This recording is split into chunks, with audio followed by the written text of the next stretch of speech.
Assalamualaikum warahmatullahi wabarakatuh. Ketemu lagi dengan Kak Furkan di channel Arif Furkan. Bagaimana kabar Bapak Ibu? Semoga senantiasa dalam keadaan sehat dan diberikan kelancaran dalam segala aktivitasnya. Oke, pada video kali ini Kak Furkan kembali berbagi informasi terbaru seputar P3K 2024, di mana memang ada kabar yang kurang mengembirakan ya, di mana teman-teman itu nanti untuk P3K ditunda ya sampai Maret 2026. Oke, jadi ini informasi yang menarik ya untuk kita bahas Bapak Ibu ya. Ternyata penundaan pengangkatan CPNS dan P3K 2024 banyak makan korban, dipecat, cari kerja sulit. Oke. Ya logikanya benar ya teman-teman ya. Jadi kalau teman-teman itu sudah resign ya kan dari pekerjaan itu bahkan sudah membayar penalti, ini cukup merugikan ya Bapak Ibu ya. Karena memang TMT-nya juga diundur ya Bapak Ibu ya. Kalau CPNS Oktober, kalau P3K itu Maret 2026. Nah ini Bapak Ibu bisa perhatikan penundaan pengangkatan CPNS dan P3K 2024 banyak makan korban. Itu karena banyak peserta yang sudah dipecat dan minta mundur teratur oleh instansinya. Bahkan penundaan pengangkatan CPNS dan P3K 2024 dampaknya luar biasa. Bukan hanya honorer yang berteriak, CPNS juga megap-megap. Kata Ketua Aparatur Sipil Negara Pegawai Pemerintah dengan Perjanjian Kerja Guru Provinsi Riau Eko Wibowo pada CPNS Sabtu kemarin. Hari ini ya, sorry.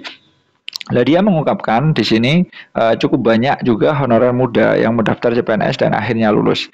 Ketika sudah dinyatakan lulus, mereka diminta mengundurkan diri. Bisa dibayangkan 7 bulan tidak mendapat gaji sehingga menimbulkan masalah baru. Nah, tentunya Bapak Ibu bisa perhatikan bahwa CPNS di sini terhitung ya, terhitung mulai TMT 1 Oktober 2025. Tapi masalahnya dalam beberapa bulan ke depan mereka membiayai kehidupan sehari-hari seperti apa? Apalagi cari kerja susah. Nah, seperti itu. Demikian pula nasib guru honorer dan tenaga pendidikan yang lulus P3K 2024 tahap 1, banyak di antara mereka sudah tidak bekerja karena sudah dipecat. Bahkan mereka sudah berkeluarga dan punya tanggungan banyak. Kalau mereka diangkat pada 2026, otomatis menunggu 12 bulan. Nah, seperti itu Bapak Ibu ya. Tentunya dia mengungkapkan bagaimana kondisi honorer R1, R2, R3 dan peserta seleksi P3K tahap 2, mereka sudah berharap tahun ini akan diangkat menjadi P3K. Ini malah parah sekali. Seperti itu. Jadi memang banyak makan korban juga ya Bapak Ibu ya. Memang perlu dipertimbangkan ya. Jadi katakanlah teman-teman itu harus diperjuangkan lah notabene seperti itu. Bahkan Bapak Eko mengatakan pemerintah sudah melanggar amanat UU 20 nomor 2023. Nah, tentang ASN, semestinya penataan honorer ini dituntaskan Desember 2024, tetapi ini molor hingga 2026. Nah, dia juga mempertanyakan Bapak Ibu ya, apakah ada jaminan seluruh honorer akan terangkat di Maret 2026? Bagaimana dengan Pemda yang tak mau mengangkut? Ya kan? Apakah pemerintah pusat berani memberikan sanksi? Seharusnya pemerintah tidak menetapkan TMT serentak, karena ada daerah-daerah yang sudah siap loh, ya kan? Seperti itu. Ini juga polemik yang harus diselesaikan ya Bapak Ibu oleh pemerintah, tentunya jika tidak terjadi masalah baru seperti itu Bapak Ibu ya. Oleh karena itu, Ekowi mendesak Presiden Prabowo untuk turun tangan seperti pendahulunya dalam mengeluarkan peraturan sehingga penyelesaian honorer tidak berlarut-larut lamanya. Tentunya dalam raker yang dipimpin Komisi 2 DPR Bahtera SPBK ada 5 kesepakatan yang ditentangani bersama Menteri NPRB Ibu Rini Widiantini dan juga Bapak Yudan Arif selaku BKN, Kepala BKN.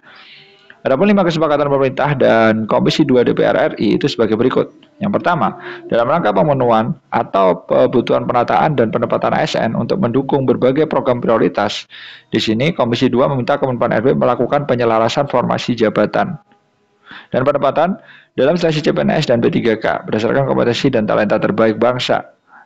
Terus yang kedua, Komisi 2 DPR RI meminta Kemenpan RB memastikan proses seleksi CPNS dan P3K akan datang dilakukan sesuai dengan mekanisme peraturan perundangan yang berlaku. Ya, semoga saja Bapak Ibu ya ini menjadi suatu solusi ya agar tidak banyak korban lagi ya seperti itu. Nah, tentunya Bapak Ibu bisa perhatikan untuk Komisi 2 DPR RI meminta juga Kemenpan RB berkoordinasi nih dengan Kementerian Dalam Negeri untuk melarang dan memberikan sanksi kepada kepala daerah yang melakukan pengangkatan tenaga non ASN atau sebutan lain baik melalui belanja pegawai maupun belanja barang dan jasa.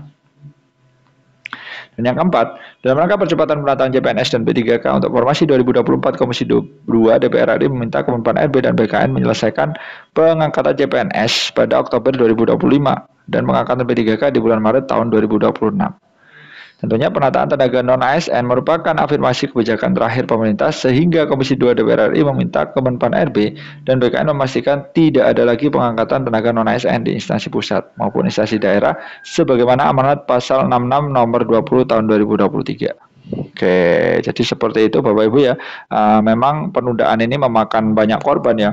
Dan teman-teman itu banyak yang sudah dipecat dan tidak mendapatkan gaji. Ini harus segera diselesaikan dan tentunya harus segera ada solusi jalan tengah seperti itu. Seperti itu dulu informasi dari Kapolkan, mudah-mudahan bermanfaat. Wassalamualaikum warahmatullahi wabarakatuh.